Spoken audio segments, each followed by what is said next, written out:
So thank you everybody for coming out here. Really appreciate it. This is Building Games Literacy. It's part of the MAGFest track. First things first, we're going to walk through some quick introductions before we get on to our subject material. We'll go, I guess, your left to right here at the table. All right, good, sounds good. Hello, my name is Amanda Lang. You may have run into me. I'm in a couple panels this year, a few, and I'm also going to be doing the VR panel after this. So I work for Microsoft as a technical evangelist. I have previously been a games professor. I do games research, and I also write for a website called taprepeatedly.com, which I've done for the past 5-6 years or so, doing game critique. Hi everyone, my name is James Portnow. I'm a game designer by trade. I've worked on things from Call of Duty to League of Legends to Farmville. And most of you probably know me better as an animated bean person on the internet. I write extra credits and extra history. My name is Daniel Greenberg. I'm a graduate researcher at George Mason University. My thesis work is on games and opera. I have additional work in games research. I teach history and design, and I'm also the founder of Winter Ion Game Studios based out of Clifton, Virginia. My name is Chris Totten. I teach game development in the Washington, D.C. area, currently at American University. I organize the Smithsonian American Art Museum Indie Arcade. I write books about game design, and I teach game design. So, hello, I'm Bobby Schweizer. I am a professor at DePaul University in Chicago, where I teach game design, and I don't do anything else anymore. I just do my job, and it's weird. I'm Phil Salvador. I'm an academic librarian and film archivist, also at American University, and I run a blog called The Obscuratory about strange old games that people have forgotten about. So hi. We have a pretty clean agenda here. We're going to go through 3 short topics and kind of pontificate on each of them, and then open up the floor to Q&A.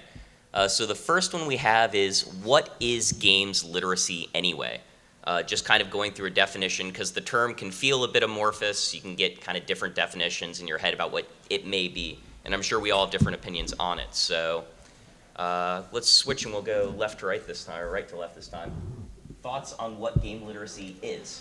I thought about this, and game literacy was, to me, when I was younger and I was on message forums and I didn't like a game, I would describe it by saying, it's missing something. There's just a little something to it, and I didn't understand what that was. It doesn't have the same flair.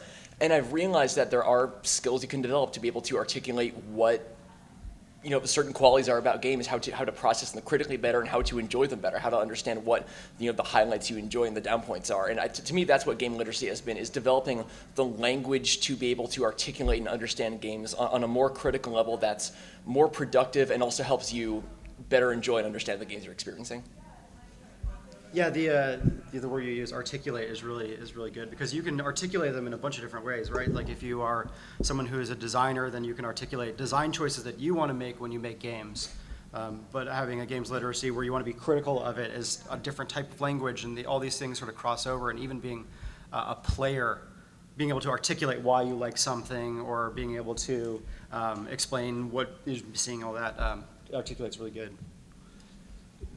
so as a game developer and a game development instructor myself, to me, games literacy involves knowledge of the field, both the history and influences, because my background's in architecture, and we will look at other buildings, and then that will help us find answers to our own design problems. I find that holds true in game development, so you don't have to reinvent the wheel when you're making your own games. And also how to understand how the industry as a whole works to avoid, making bombastic claims. It's good to know how long things take to make and things like that. How games are put together. So this ties a little bit into my research, but I've always kind of viewed it in the same paradigm as other mediums. I do a lot of study on transmediation, and one of the things that comes up is art appreciation as a concept. You take art appreciation classes early on for a lot of liberal arts degrees, and you learn, like Chris said, you learn about the history of a medium. You learn about why certain movements mattered and how they're constructed and elements of them. I tend to view it as a literacy enables appreciation, which informs critique, if you want to think of it as a step-by-step thing. Literacy is the ability to consume the media, to understand it, to be able to get the meaning that's embedded in there by the author, to form the opinion that is then itself kind of what builds on the appreciation. You kind of go from there. So I actually think, I mean, this is all great. I think it's important that we also talk about the fact that in most media we talk about levels of literacy, right? The very basic level of literacy is, can you read the text? There are plenty of people who cannot read the text of our games, right?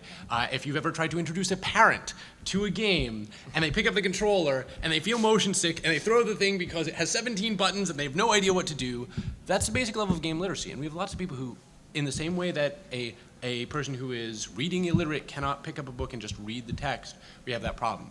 There are lots of different levels of text, right? I was not game literate enough to be able to play Europa Universalis for quite some time. And then we have the whole analysis side, where do we have the language to talk about this? Do we have the language to read into it, get the deeper meaning, see more levels, which is very important because also as creators, we need our audience to have that level of literacy in order to be able to use those tools to make deeper, more interesting content. And to all those are great answers, but also I would add understanding what makes games different as a medium as compared to books or theater or movies. The idea that there's also meaning inherent in the interactive portion and how those things work as a holistic and when they don't work and when they do and how to analyze that in a critical way. Because a lot of times when people write about games, they don't know how to talk about the systemic part of the game, which is a part of the game literacy as well, and UI and all kinds of things that go into that. All right, so the next point we have is literacy in action and examples, and this is kind of an anecdotal one, so I'm just going to, we'll freeform this one a little bit. I'm just going to kind of jump in really quick. We don't have really terrific metrics right now on James's point as to the ability to actually consume, to play the game. I have found some good examples in hardware literacy, and Pearson Education does a lot of numeric research in this. And there's been an interesting trend, and to use an analogy here, a lot of us grew up playing PC games at school on computers with keyboards and mice. And while those games may have more often than not just kind of been edutainment titles, and they may not have been super effective as teaching tools necessarily, another conversation altogether, we were developing keyboard and mouse skills unknowingly. So later on in school, when we were asked to write papers and produce reports and do research, we had practiced on a tool that was itself something that was designed as much for content creation as consumption. Now, the modern trend is a lot of young kids are starting out on tablets. A lot of elementary schools are using them. This is a device that is more of a consumer-driven device than it really is a creation-driven device. So while they may still develop game skills, they're different game skills, which means they may not be as easy to translate to whatever you're trying to use in the classroom to teach. But B, when it comes to actually producing content, the device that they've been practicing on, because it's where their entertainment exists, is not the same device you're asking them to create stuff on, and that creates a problem where words per minute go down, the ability to the practice and using the device goes down, even simple things like migrating through a user interface and handling stuff. And if that efficiency goes down, then the quality of the papers go down. The idea of this game, or the thing as the tool to access it, to James's point about, you get handed a controller with 17 buttons and you don't know what to do with it. One of the weird things about games literacy in a lot of these cases is that many of people start out in the deep end there. So if you came up and you played really complicated games on controllers with a lot of buttons, then that is your base level. And so it's not like you have to practice on an NES to be able to play Xbox games in the same way that in other forms of media, you have to learn the basic skills of reading to be able to access more complicated texts. So it's not just working along a spectrum or working on a straight line here. You're back and forth between those things. And a lot of times things that are made new are kind of made with the assumption that the people who are going to consume this already played the previous version of whatever it is. So you're constantly having to have somebody jump in at the end, essentially, and now there's 3 other buttons behind this, or now I have to understand this motion control, that it's different, which is why a lot of times simpler control schemes will start to develop new audiences. Well, and it's not only the previous version.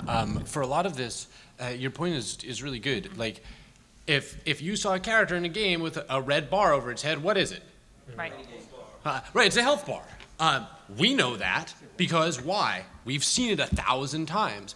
But we've got all this shorthand and iconography and all this stuff in games that we just now, as a designer, I expect you to know what a health bar is. But that's actually not true for everybody. So I have so many horror stories about that as an indie developer too, that I'm not going to get into. But let me take a different point of view on this. So I teach the American University program is primarily a graduate level program, and our program was founded on this notion of bring in people who want to design games for different purposes. So we have as many game development, people who were gamers, played a lot of games, enjoy games, know the history. For everybody we have like that, we also have a lot of students who were not gamers, but also are trying to come to school to learn about game design so that they can go to their company, their contractor, et cetera, so that they could use what is known in the industry as gamification in some of their work at their company. And with those students, game literacy becomes a big question, and it very much informed my own definition. I teach our 601 class, which is we call it game design, or game jam the class. Basically, we want you to build a lot of stuff right away so you can learn the tools really quickly. And that actually involves a little bit of convincing to say, look, there's this industry, you're a grad student in this industry, it has a history and it has a lot of previous works, and we have to get you up to speed. That makes it sound like they have something wrong with them or something, which they don't. But it's this, we have to work with these students especially to show what they do bring to the table, i.e. they're not attached to the history of games, so they sometimes think outside of the tropes of games. But at the same time, we also want to show them that there is this history that if they dive into it, they're going to find a lot of examples where they don't have to, like I said before, reinvent the wheel when they come up with a problem in their work. Like maybe they have to design something that sounds like an RPG. As a teacher, I can't even count how many times I've had a student say, well, there's never been a game about blah. And pretty much always has been a game about blah. Like, how many students said to me, like, well, I've never seen a board game about zombies. Well, there's zombies. I don't know if you've played it. Right? So I'd have to bring every single climb. I would have that kind of comment because they just didn't know what else was out there. And I think there's this for those. In those avenues, I think there's actually, you have to work around some of the stigma of games. And, I've gone into meetings full bore being like, so what you want is Dungeons and Dragons, but about your problem. And, then I'll be taken aside by, the manager. My manager be like, yo, it's embarrassing. I'm like, what? I'm a professional game developer. Like, come on. But part of it is that experience of teaching people that there are, you need to know this because this is the backdrop. So I think that's a big part. Like you said, there's never been a game about blah, and be like, actually, let's go find the game about blah. All right, and then the last question I wanted to ask for this section is one that I thought would be maybe even more illuminating, kind of taking it from the other direction. What isn't games literacy? Like, what is a misconception you think of when people hear the term, where they might go in their head directionally? Having the high score or being the best, Yeah. like no one ever was. Yeah, especially on a particular game, because I've met lots of people who are experts in Halo or in a particular game, but not actually games literate And or highly games literate. Well, and it's interesting because I feel like there's something of a line. If you are, like, we used to play Street Fighter when I was teaching the game history course at Mason, and, I'd get my butt kicked. So what? I'd beat a couple people, but I'd get my butt kicked eventually. At the same, that I didn't think was as much of games literacy, but at the same time, I've seen speedrunners who are like, well, the way Mario works, and they know, like, the deep systems of Mario, and that's like this skill plus literacy in action, which I think is really interesting too. I think expertise is an interesting example because while you can be like extremely good at one particular game, there is a literacy aspect. I mean, Street Fighter is a great example because there's a lot of different ways to view a fighting game. You can view it from the character narrative perspective, which I find very interesting because I like the characters, but you can also view it from the like interactive chess match perspective. And then there's a whole deep like fighting game literacy, and you can get very, very deep down that rabbit hole. And many game genres are like that. I mean, I've never really been any good at MOBAs, but like when you hear people talk and they're like, oh yeah, I have to get my AD carry, across so I can get the jungler to blah, blah, blah. And I'm like, I don't know what you're saying, but some of you obviously do. I know like the lingo, but that's a literacy thing in a way, so. And I wouldn't say that expertise by any means precludes literacy. In fact, Right. for high levels of literacy, you may need expertise in some parts, like you were saying with the history, all that sort of thing. It's just, I've met people who are incredibly good at Madden and play only Madden, and I can reference other games and have never heard of Final Fantasy, right? Have never heard of. And so I think that one of the things we see is expertise is literacy is one of the places where we have to dig it a bit deeper.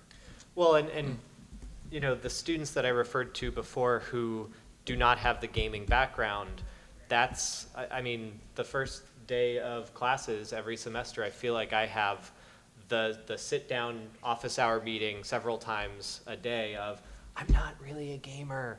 Am I going to be like ill-prepared for this? I'm like, I'm not really good at games. It's like, aha, I have a standard speech for this. I should just make a flyer. But I mean, my go-to is like, well, I suck at Pong, so it's all good. And there's such a thing as playing well, but uncritically, which is you're not really understanding what it is that you're doing. You're just sort of by rote doing it. I think another common misconception about literacy is the idea that any of us who are part of building what a literacy is or do this, actually know fully what it means to be games literate. Like, you could say, oh, there's a bunch of games you probably should play at some point in your life, but I don't know how we decide what those are. Like, what is the canon of all the things that you should know? Like, we don't have a book to hand somebody to say, okay, you read this, you play all these games, and you'll be up to speed. You'll be perfectly games literate. So you're saying we need to build it? No. It's really hard. And it's particularly hard because of technological limitations. I mean, if there's this canon of literature and they're all in books and you can hand someone a book, that book will probably, be the same 10 years from now as long as it doesn't rot out. But hardware is hard to come by. So if I'm like, hey, you really have to play, this game that nobody else can find. I joked when Daniel said, should we build it? Because I don't want to do any more work. But in general, I mean, we're always constantly doing that work of building. And anybody who creates a syllabus for a class or chooses what to write about on their website or make videos about, those are all parts of the active production of what it means to be games literate. And real brief, because I know we want to move on to the next thing too. I think along the lines with what you were saying about that we know absolutely that there is this canon and what literacy is. I also think there's an idea of shoot, I lost my train of thought. Well, Oh, wait, I got it. Good, perfect. I knew if I interrupted you, it would help. No, exactly. There is a divide between academic game critique and being a person who plays games and likes games. I feel like there was a little bit at a time, but I think there's a transition now that's happening in at least my part of the game industry where there's, people who came up with games and like games, and that's why they got into studying this. And then suddenly we're adding games more often to the academic conversation. You're like, Dan, I love some of your research because you bring a love of games into that criticism. Right. And I think the idea that academics say about games needs to go away. We need to bring the gamers and the academics together, right? Well, and I think there's actually a larger corollary, which is that people think that the biggest misconception I think I run into is people saying that looking at their games more thoroughly will make them less fun. Oh, yeah. Yeah. And I think that we have to fight against. Yeah, Yeah. definitely. Yeah. Absolutely. Was just talking with, sorry to, I know we move on, but I was just talking with a game developer friend, and we had mentioned that it's like the people who do the speedrunning, who like dissect games and figure out like all the little bits and bobs, you lose like the wonder, like the broader thing, but you gain sort of like a different track, almost kind of different appreciation for it. Once you understand how the parts fit together and how it moves, it kind of makes you appreciate what little flourishes they have that are really special beyond just saying, oh, it's really special in my childhood. You can say this is something about it that's really powerful. So it's useful to kind of everyone who wants to appreciate what they really care about on a bit of a different level. So I can't remember the source of this citation, and if somebody can find it someday, please send it to me. But this has been documented, and I think it was documented with either movie critics or musicians or somebody, but when you are an amateur consumer of something, in your brain, consuming that thing fires your pleasure center, but once you become literate in it, it starts to fire your linguistic center. And that can still be really cool because, like I get the question a lot where it's like, well, is this gonna ruin my ability to love games? And I'm like, no, you're going to analyze them and you're going to start to appreciate different parts of games. Which I think dovetails nicely into our second of the three topics, which is why literacy matters. So, as I mentioned a little earlier, and I've got it here as the first bullet point, literacy, appreciation, and critique, or more importantly, how we talk about games. So developing game literacy does kind of a number of things. First, obviously, it allows you to consume the media, but once you then have the ability to actually consume it, it then allows us to have conversations about it. We can take this, this product, this artifact, and start to weave it into a bigger narrative or discuss the medium in question or the genre, the execution of the designer, talk about their prior works. You can start to theme things, age them. It's like, oh yes, this was the late first-person shooter period. If you want to get just have a nice little screen, pixels on screen, 1988. Yes, but it opens that up as a possibility for those things. I know Chris Malzinos with the if you had a chance to go to it, his Smithsonian exhibit for video games was terrific. But those opportunities come when you then have that language to be able to start talking about things and explaining them in this sort of curative sense. Any thoughts on literacy?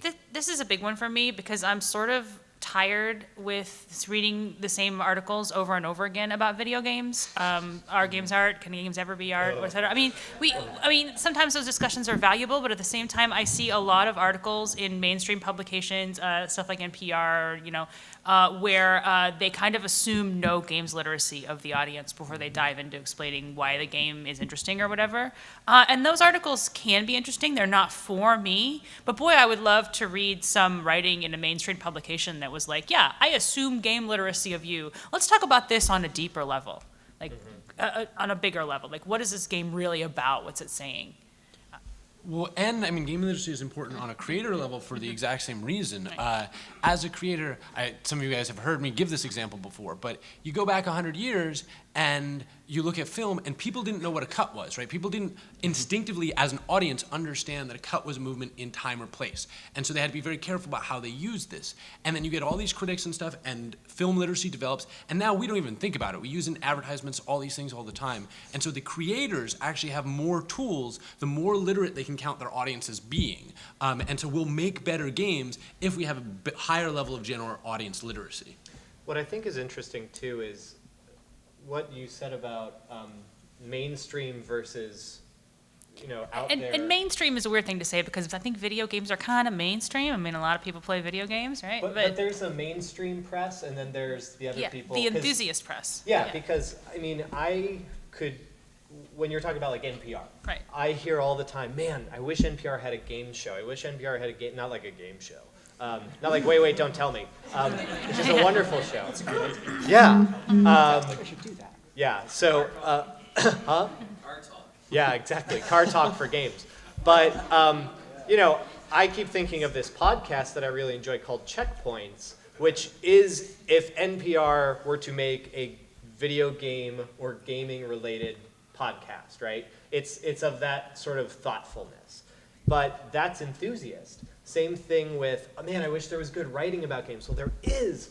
It's people think it's academic writing, but like, you know, if any of you, I had this experience with the book Rules of Play, which, you know, if you've never checked it out, you totally should. It's great. It's understandable by any gamer, and it makes you like, the book's goal is to build a discourse about games, but I found myself when reading it thinking, I already know all this. This is just putting words to the things I know. Like, I know that every game is centered around like an action that you do a bunch of times, but now I know that people call it a core mechanic, you know? So, yeah, I think a lot of this actually already exists in a lot of people, but like you said, nobody's in, like, nobody in IGN talks about core mechanics, right? Right. I almost feel like some of those mainstream game things are almost treating the audience as like a little disrespectfully. Right. That's what I think too.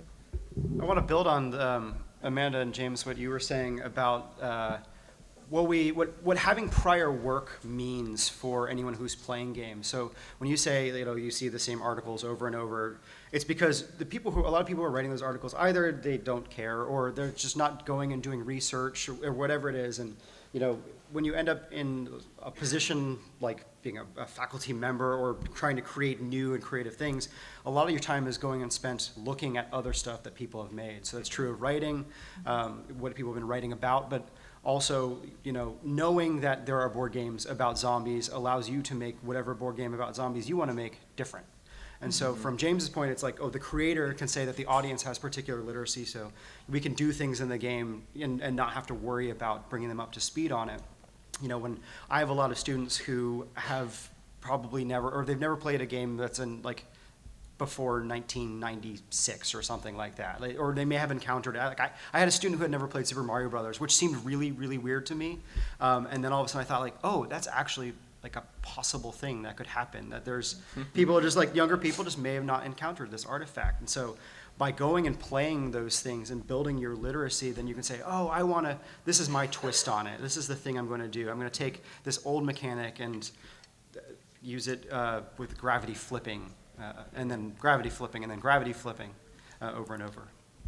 Isn't that kind of interesting too? Like, as faculty members, I've had this experience where you'll have a student make something and then present it, and, you know, like, I'm not trying to be a jerk, but sometimes you get up there and you're like, so you tried to make such and such, but, like, did you look at that game? And then they suddenly realize, like, oh my God, this could have been so much easier for me, because this game answers all the questions they've had. I mean, I'm working on, like, a zombie Oregon Trail game right now, but there was one release, like another one in 2012, around the time that, like, we started with ours, and that was actually really great because we looked at it and we were like, some of the things that we were really, like, from a design perspective, racking our brains with, it did.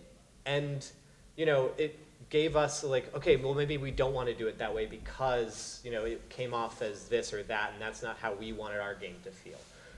That experience, and, you know, talking about zombies, same thing. Like, we played that and we're like, that's how we want hunting, like looting, to be. We wanted it to feel this like very oppressive, you know? And actually somebody did say, have you ever played Zombies, when they were playtesting that game? I was like, yes.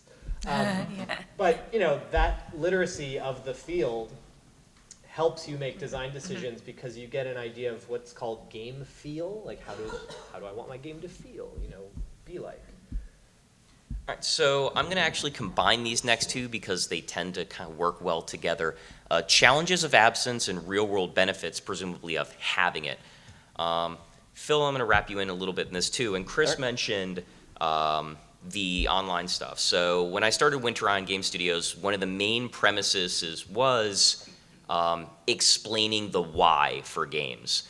And we talked a little bit about this on Thursday night. The idea was, you can do, you know, a video about games, you can talk about games, you can do a review, you can do a let's play, The new media that's out there provides all these opportunities to talk about these games, to initiate dialogues. They can convey the experiential narrative of like, why is this moment funny? Because you can get the reactions of people as it's happening. You can then have kind of a longer podcast style discussion about the game and really dig into everything that the game has to offer. But the other nice kind of tangential benefit of this is the more people do this, the more we are kind of bottom up curating a reading list. You are kind of developing this is what you need to know and why.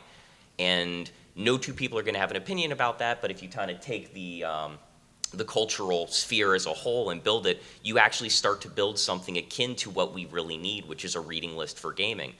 There's a challenge when you have people, and this is no fault of the older generations out there, they had the benefit of growing up with games at their principal point as they were coming into, the culture, both in the West and overseas.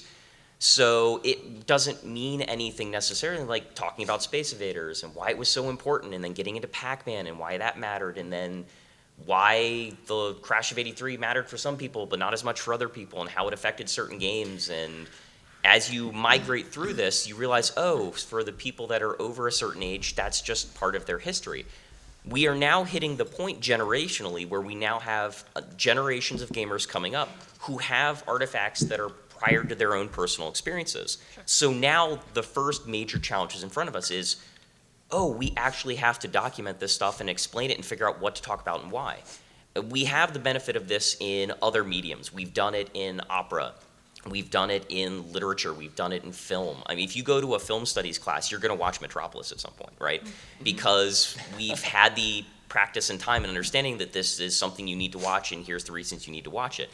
So games now, we find ourselves with this vacuum, and whether academia steps up and starts doing legwork and research and crunching numbers and deciding what's best, or whether it's the community doing this and kind of through the aggregate of people producing content and explaining why these things matter to them, there's space there, and it's got to be done. It's got to be done by somebody, hopefully everybody, but there's something to be done. And obviously, if you don't have that, you risk generations kind of either A, failing to capture the useful information out of the medium, or B, not having the information they need to then propagate that forward when you go through another cycle of generation of people. One thing I want to add too is that some games don't age well, which is to say that some of the games that were classics when we were younger and only had the ability to play this particular game, if you give it to a modern audience, it's not that they won't. It is that they won't understand it necessarily because of interface problems and other things, but also their brain's just not. The games are different than we remember them in some cases. They probably take longer to play than we remember. They have very big difficulty barriers to entry. A lot of the old RPGs are like this, right, where it's just really hard for someone to even understand how to play at this point. And to have someone teach you how to play, they'll be like, why did I bother? Why don't I just play a game that's built off of that and has all these advances? I don't know. Yeah, thinking about just going off of the genre, specifically like the adventure genre, I always think is a good example of kind of the challenge of like how the literacy standards keep moving. If you think about the adventure genre, sort of like it's just been infused in everything today, and like Life is Strange and just like in Telltale games.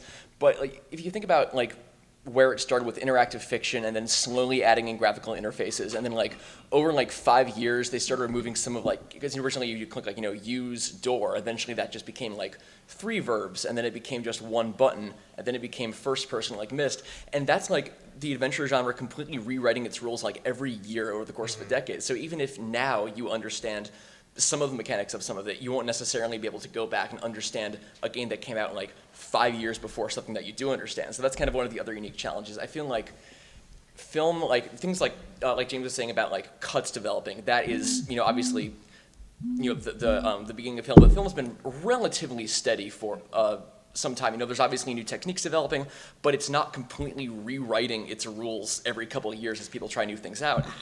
Games are still compared to like literature, are still early enough that we are still having to learn how to be literate with the older stuff as well as the newer stuff, and that's a unique issue. And you can't fail to complete a film. I mean, unless you just fall asleep or something. Yeah. But in a video game, you can literally I have no idea how to do this. Yeah. So one thing you said about there being these long histories of other mediums and these short histories of games relatively, what I think is, I'm going to be a very weird academic here, because in academia you're supposed to like find those like academic scholarly sources, right?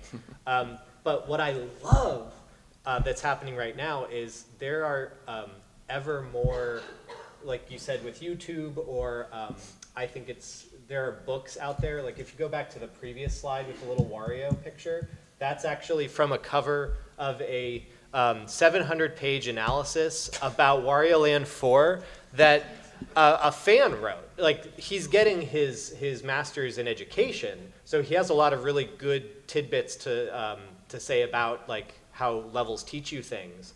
But you know, that was from a book that he just self-published on the Kindle. And what I find is really interesting about that is because our field is so young, there's a wild frontier, and I tell this to my students all the time, there's a wild frontier of knowledge that we don't have. And the people that were teaching games 10 years ago or 15 years ago are, you know, like industry vets, and maybe they just made a bunch of games, but they don't have, like, you know, they didn't do something else, so they didn't come from a background of like other knowledge. So they were making things up, and then they would tell somebody something like who had maybe a literature background. They'd be like, oh, you're talking about this story model. And then they started to figure that out, and suddenly you start seeing like the hero's journey be cited and things like that. But there's all these new avenues. Like I've made a lot of my career talking about architecture and level design. There's a lot of opportunities for you, yes you, out there to find your own thing to cross over games with. And it doesn't have to be, you know, you coming from like some academic background. It can be you writing something cool as a fan, either on YouTube, a blog, or this self-publishing thing, which is really cool. And the challenge of absence I do find, and we've been hinting at it, the divisions between generations of gamers, I call this the Final Fantasy problem. Because there's always the, Final Fantasy VII is my favorite. No, 10 is better. Rawr! You know, no, just, it's like, if we are literate, then we know that they probably, you know, have similarities and differences and come from different time periods and are their own time The best one is the one you played when you were 12. Yeah, That's right? But you know, at the same time, like, we have to be willing to talk about our experiences, the ones that we were 12, and then you might you might discover a cool new game you haven't. Like, oh, I should go back to it. Yeah, the best one is actually 12. But I like this idea, thank you. I like this idea of thinking from the player's perspective here, because one of the benefits of literacy, like if you don't want to go and write a blog or whatever the heck, like being literate in games also means that you now have access to a wider variety of games to play, which is you get these new experiences, you get to get these creative pieces of media that you might not have otherwise consumed because you've developed a literacy as a player to how to understand different genres that were otherwise, you know, inaccessible to you at other points in your life. And now all of a sudden, you know, you can go out there and find lots of weird things or find something that makes you uncomfortable, and then you just become a better person as a result. One of my favorite came out recently, one of my favorite games I've discovered recently was a game by the musician Peter Gabriel. It is psychedelic and confusing. 5 years, it made absolutely no sense to me. I love it now because I've just spent enough time trying to like figure out how similar games work and how the mechanics work, and I can explain it to myself internally now so I can actually enjoy it, which is another benefit of. Sounds awesome. It's weird, yeah. It's Perfect. Peter Gabriel Eve. It's amazing. Peter Gabriel Eve Online. And I think the last thing I want to mention on this before we go on is there's a nice element of inclusion that comes from literacy, because as we are able to define this and as we're able to kind of explain it in terms, it enables us to, as you said, explore other avenues, because statistically speaking, you are most likely, I'm sure there's plenty of indie fans in here, you are most likely to have consumed something that was commercially popular. And as you develop literacy and you start to understand genres and you can deconstruct things and you can really get to the kind of the core of what it is you are finding and appreciating about these titles, you'll have an instinct to go hunt things down. And that's what's going to drive you to find stuff that may not have necessarily been commercially popular, but you're going to get a lot more divergence in creation, where it came from, what countries, who made it, how it was made, whether it was made by a large team of people, a small team of people.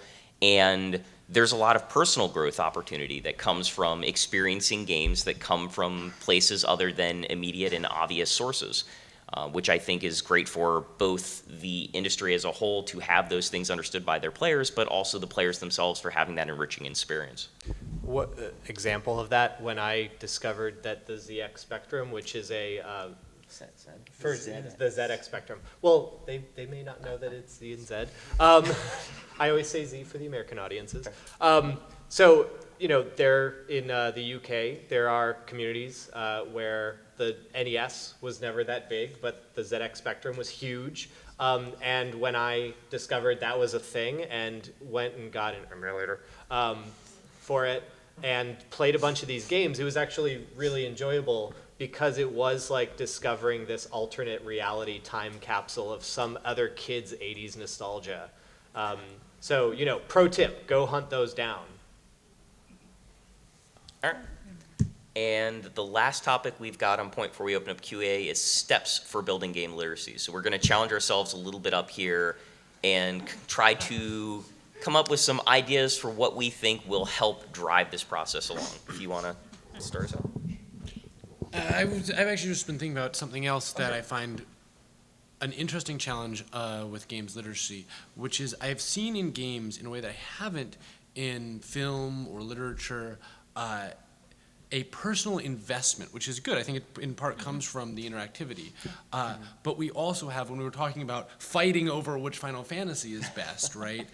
You get this moment where I have had people basically say to me that I'm doing something to them personally for analyzing or looking at their favorite game. Right? Oh, man. And so I think that that's one area where we have to take a step back from and also say we should be passionate about these games, but we should also be willing to look at them dispassionately. And how we get to that point is a curious question. Well, I was just going to say stop and listen to one another. Because I think, I had a similar experience where I was walking back to the hotel like after GDC with some people, and we were talking about games, surprise. But, Super Mario Brothers came up, and we were talking about the original, and then we were talking about Mario. Like, Mario 3 is my favorite game ever, right? And, we were talking about it, and I mentioned something from it, and the person I was talking to started to say, like, well, Mario 3 wasn't as influential and didn't do this and that, like, Mario Brothers did. Like, that was really the core that brought about all these mechanics. And then, like, I through more talking, it slipped out that 3 was my favorite game. And then she started to apologize to me. And I'm like, why? Like, I agree with everything you're saying. I love that game. But, yeah, 3, the original did a bunch of the things that Mario does first. That's why it's 1 and 3 is 3, right?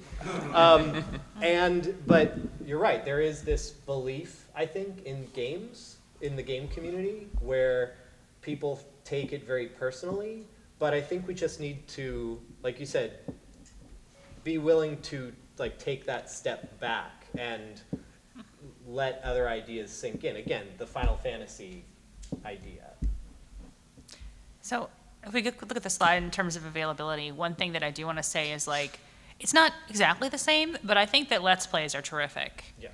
Because it gives you the opportunity to experience a game vicariously, and in some cases, my favorite kind of Let's Plays are when the person has already done kind of a deep analysis of the game, not like a blind one, but instead they're actually talking to you about the game, what it means, and analyzing it more from a critical point of view. I think those are really, really good resources, and there's lots of them out there. YouTube has been terrific for experiencing games. Yeah, Let's Plays, long plays, if you don't want the commentary and you want to interpret it yourself. Game Designer's Toolbox is a great YouTube channel with a lot of these, and he's doing a thing called Boss Keys, which is this level design analysis of the Zelda dungeons, which I find great for my own research. He invented a diagramming method for Zelda dungeons that I want to try out on other games because I'm a nerd. But all that, again, community-created content, I think, is really excellent. Yeah, I use stuff like extra credits and the Game Maker's Toolkit, Boss Keys, I use all that stuff in my classroom as a part of developing the literacy because, there are people here who've done really great jobs at articulating something about a game. So I could get up and try to break down Legend of Zelda for somebody else and pretend like it was my idea. But actually, if I, as an educator, lean on people who've done amazing work before, then it's like a shortcut to the actual result, which is getting the students to understand and think about the thing in a different way. I'd actually argue that the most important way to increase availability is actually you guys. Going out, having the discussion, right? Sitting around with your friends at a coffee shop, debating these games, not worrying about the fact that they're just games, right? That not being discouraged by the fact that we think that thinking about games is silly.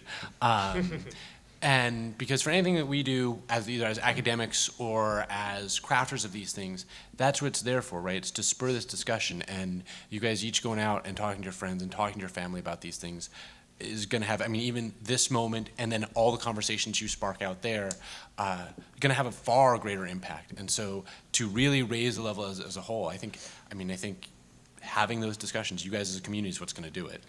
And be a cheerleader for cool resources you do find. I name dropped a bunch of YouTube channels and podcasts and books and things like that because I use them and I want people to know about them. So when I go around like extra credits, checkpoints, it's because I'm hoping you go and find them. So I actually am a terrible person and I subbed checkpoints during this panel.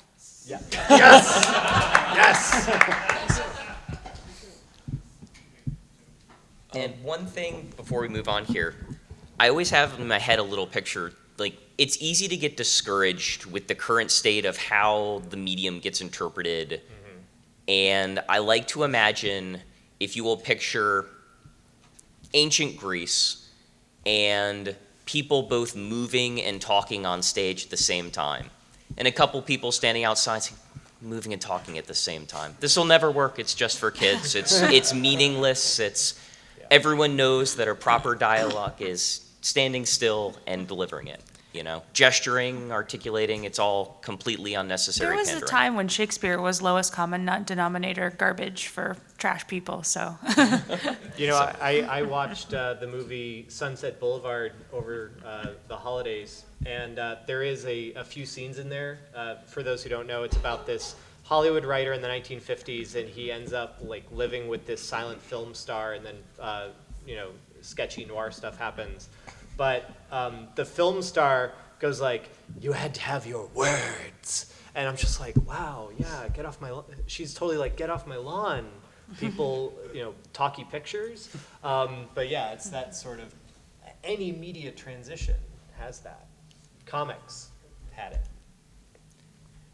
And so I guess, we leave some time for Q&A real quick. The last thing we'll get into, the concept of assigned gaming or developing some sort of pattern for education. To the panel, I guess we'll just go right to left this time. How do you feel about assigning games or using games as homework to try to build this way? Oh God, don't start with me. I'm not a professor. Go for it. Okay. So one of the difficulties of assigning games in a classroom is that they take a long time to play. So deciding what to assign becomes a really important act, and I have to make it count. So I don't assign a lot of things for people to play in particular, but in my level design class, I have them play Portal, and then they play it with a developer commentary. It's just this is a very efficient way for you to understand this really nice thing that I value, and says by playing this one thing, you will get a whole lot out of it. But in most cases, I will often tell my students, we're going to go on archive.org, and I want you to open up the VCS emulator, and I want you to play 15 games. Pick ones you've never heard of, and that's usually my process. It's sharing things to them. So I go hardcore one way or free-for-all in the other. Actually, I do have a thought now. It has transpired somehow. It's manifested really quick. Yeah. So although I don't teach game stuff, I am involved with some of the film things at American University. And we have, because I know we mentioned this in the email chain, there's a professor who teaches film literacy who every semester ends by showing, I think it's Can't Stop the Music, which is a musical starring the Village People. it is terrible. It is an awful movie. There is value in assigning and learning from bad things. There's absolutely value in if you assign a terrible game and people have to suffer through it, they understand some of the design flaws. That is valuable too. So it's not just assigning, the canon Portal and such. It's assigning the terrible knockoff of Portal that somebody made in 2 weeks. Oh, I always have my students play E.T. on the Atari. So yeah, assigning games is hard because access can be an issue. That's why Let's Plays are great and long plays. But if I'm going to assign a game, I usually put it in my syllabus and try to make it something that's relatively accessible. Again, if it's on Steam or I know that the school has a copy, I'll lean on that. But I have, we play a lot in the classroom, and then we will try to center the discussion on that game. So like if I'm going to teach narrative and how to build a narrative, we'll probably play Zork at some point. But yeah, bad games, play other people's games. I would say if I were to like give you all a mission, like I say, play that Final Fantasy that your friend liked because, they're a little bit older or younger than you. Play, again, NES people, go play the ZX Spectrum. All these things. Try to see what all is out there. Are you skipping you? I am. All right. I guess that is the power of being the moderator. So for me, there's a couple of things. There's a lot of debate on how important the opt-in nature of a game is, right? Can you get the same experience out of a game that's assigned as you would get as a consumer naturally gravitating to a game? So that's something that's up for debate. But for me as a developer, I don't have as much time as I used to play games. I still play a lot of games, but I actually have scheduled into my schedule every day 15 minutes a day to play a game I've never played before. And so maybe not necessarily assigning a specific game, but rather assigning play something you've never played before so that way you get a breadth of games over time. And I'm not a teacher anymore, but when I was, I never had a whole lot of success giving specific assigned games just because of accessibility situation where I don't know how people are going to get a hold of it. But sometimes would bring a particular game into the class and say, let's play this together. Or like if it was something that was available like on the web, I'd say, hey, everybody here, let's just take 15 minutes and play this free version of Zork, or something like that so that they got a feel for it. But like home games as homework never really worked out for me. It's just. And much like Phil, now that I have thought of the answer I want to give for this, so at the beginning of the semesters when I teach game design, I like to ask students what their favorite games are because these are the ones they're going to already hold strong opinions about or understand that genre necessarily a little better than others. And some of the first homework I like to assign them is going back to what I think is going to be prior to their experience, an early game in a similar genre that may be executed a little differently, something they can consume quickly enough. Hopefully they're not a fan of like 4X strategy games or like real in-depth RPGs. If they are, maybe I'll like say, hey, I want you to watch a couple of these YouTube videos about this thing at this time. But picking something to just start the migration of looking elsewhere and trying to find those common vectors, because whether it's a history class or whether it's a design class, a lot of students come into the game program with very passionate opinions about the games that they hold dear as kids. And I think to start to build that dispassionate discourse, to build really literacy, you have to use their passion and interest in this game as motivation to push them forward into a larger exploration of, let's start with your favorite genre or your favorite composer if you're a big music person. This is MAGFest. Or if you are a big fan of this person's direction that they went or a unique mechanic they applied, take that interest and use that as the springboard to get into other stuff and start building this larger library of knowledge. And with that, we've got time for Q&A, so let's open it up to the crowd at large. He had his hand up first. All right. Hi. You mentioned that now in academia, some people who grew up with games and might be more games literate from a young age are now entering academia and shifting that. But they're also entering the workforce and entering governance. And we're getting to a generation that's going to be more games literate than previous generations. And I wanted to know if you could comment on how you think that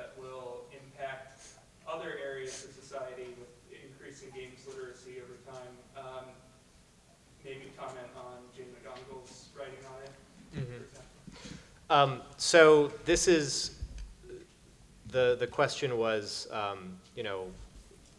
how are people that grew up with games going to affect the workforce? And I think we're seeing, this is why we have students who don't have game knowledge coming to take our classes, is that games literacy is now seen as a skill to be trained, because then you can start to solve problems with game-like thinking and game-like design. So for those who haven't read Jane McGonigal, she writes a lot about using game systems, reward systems, mechanics, and the types of interactions that you see in games to solve problems. Like I said, I've worked in this sector quite a bit, and I'll hear a problem and they'll be like, do you think you could design a game where somebody needs to learn a skill and then they can like collect points for practicing the skill? And that's when I was like, Dungeons and Dragons, or like any role-playing game. And that, again, this is where the games literacy comes in handy, is that the person who does have that background has that experience and that knowledge to be able to go into their library and pull out, oh wait, okay, so I'll go play this game or try to bring up, my memories of Dragon Quest, right? And then they'll like access that part of their brain. And that's why, being literate, knowing, I don't want to say the canon, but having a personal library of game memories has been very helpful. So, If I can add real quick to that, Yeah. I had spoken with a developer of serious games back in the 90s before it was a kind of a bigger field, and he would go around and bring these like complicated games to companies and say, what do you think? You can use this for training purposes. And he was constantly rebuffed and told this doesn't make any sense, or we don't know why you're doing this. I feel like that's increasingly less of a problem as more people go into other fields that have gaming literacy and can understand the value of something like that. Mm-hmm. So the person in the green hat had their hand raised at like the 15-minute mark. Oh, yeah. So I think we should call. I wanted to ask, well, three things, but I'm going to ask one really quick. Did you work on Death Road to Canada? No. The game that I'm working on is called Dead Man's Trail. Dead Man's Trail? Yeah. Okay. The other game you were referencing was Oregon Trail. Oregon Trail. Oregon Trail.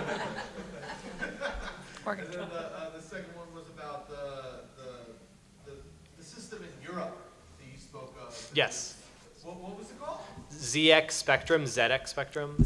Yeah, The it's Specky, you're going to yeah. know it as a Specky if you go looking for it online. Clive Sinclair, it's the third system after the 80 and the 81. It's called Spectrum because it had color.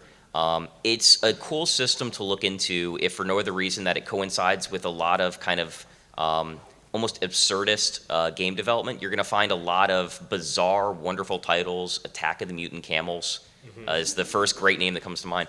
But there's an entire world of games that were coming out from a lot of enthusiasts. It was like its own little indie movement, really. Yeah. And there's a tremendous amount. Clive is actually working to release the Vega Plus, which is a handheld HDMI out version of the ZX Spectrum, and I think they're hoping to launch in February, I believe. Yeah, that's pretty cool. So PS4 Rare Replay has all of Rare's Specky's games on it. there you go. And yeah, Rare, a lot of like British developers like Rare got their start on the Specky. What's it called? One more time? ZX Spectrum. CX Spectrum. Okay. Yes. Thank you. I think they actually have it at the museum here. Oh, cool. They actually Hey. have a copy. All right. Excellent. Way in the back. Yeah. One of the things that I'm finding as I try to introduce more and more games into the environment is there's a certain amount of resistance from people who may not see games as legitimate learning experiences. How do you guys overcome that? Do you have any particular bridges that you use with things that are considered more acceptable, like literature and movies, and then show how they translate, or do you just focus more on the kids, making sure that they get the buy-in? So I actually work a lot with school boards and school districts, and I hit this resistance a lot at the sort of upper bureaucratic level. And what I say to them is, okay, tell me how many hours a day your kids are playing games. And they'll usually say, oh, like 4, 6, sometimes 8. And how many hours a day of homework do you need them to do, right? And they're like, 2 to 3. I'm like, they don't have time to do both. We need to convert some percentage of that. Imagine the learning, right? 8 hours a day, every day. Imagine if you get 10% of that as learning value. Imagine if you could get that into your classes, and as soon as they realize that this is a voluntary opt-in and a huge amount of time they're going to get for this thing, I often get a lot more buy-in at that point. Last night I was on a panel called Gaming with Your Kids, and it was all of a bunch of us that have kids and are also game developers and game analyzers. Excuse me, but we talk a lot. A lot of the discussion was very similar about playing Zelda with your kids, and one of the people on the panel said, I say to my son, yes, we can play Zelda, but you have to read every part of what's on the screen. Or if you're going to play Pokemon, we need to read it all, and you have to do the math to think about like how much money you have versus how many Pokeballs you can buy. So those little lessons, yeah, right. And then you could also go into when it comes to game making, I always lean on the STEM education line where it's like, well, if you're going to learn about games, then you're going to learn about science and technology. So, there's lots of parallels you can make. Here. I thought that was an interesting question because you mentioned comic books and how every form of media has gone through a transition between being illegitimate and then legitimate. And thinking about comics in particular, there was a time when the difference between an illegitimate comic and a legitimate comic was a name, and that's graphic novel. Mm-hmm. And I'm wondering if you see it going in a direction where games that are considered legitimate are called something else, and if that would help or hinder. Yeah, so there's actually a bunch of that stuff. Like for a while, people were trying to say like, oh, digital interactive experiences. Yeah. And it's the same type of thing. Or like trying to dress serious it up. games or not Serious games. But that's different than Right, like right. as a whole. As a whole, right, Right. yeah. It was like a way of trying to cover up what you were actually doing, which is just playing video games. And I'm fortunate that I get to teach at a game design school because I expected when I was getting my PhD that I'm going to end up at like an English department and I'm going to have to spend all my time justifying why I'm doing the thing that I'm doing. So as these things naturally change over time, as you say, my approach has more been, damn the haters, I'm just going to do what I want. And that's worked out so far for me, but Yeah. I'm lucky. Well, and I actually am giving a talk at GDC on this topic of the sort of like damn the haters, I'm going to do what I want thing, where that transition from serious games research being because we have to justify games by apologizing for them almost. At least I feel like it's apologizing for them. To being like games have aesthetics and we should study them. Okay. Is very tough, and that's why it's going to be a rant. But we're definitely having some growing pains with that. And games are interesting because there's a lot of people that will use the phrase, well, that's not a game, as a way of dumping on something, as opposed to. All games are games.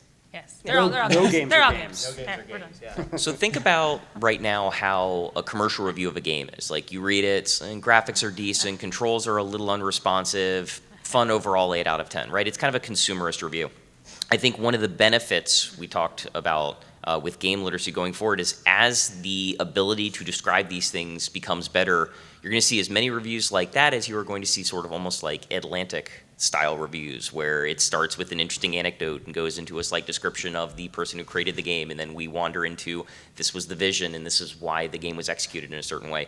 And as those get more mature and people start to be able to consume those sorts of reviews and those sorts of critiques of titles, I think the opinion starts to change because we are all, for better or worse, victims of consumption of whatever's available to us at the time. And if the product is being consumerized from the bottom to the top, including the people who are giving you thoughts on the games or opinions on the games or telling you whether or not it's worth your hard-earned money, as that wanders more into the way you would almost imagine, like, we get critiques of opera, and opera has been around for so long now, over 400 years, that critique of opera is almost entirely based on the vocal patterns and abilities of the singers themselves.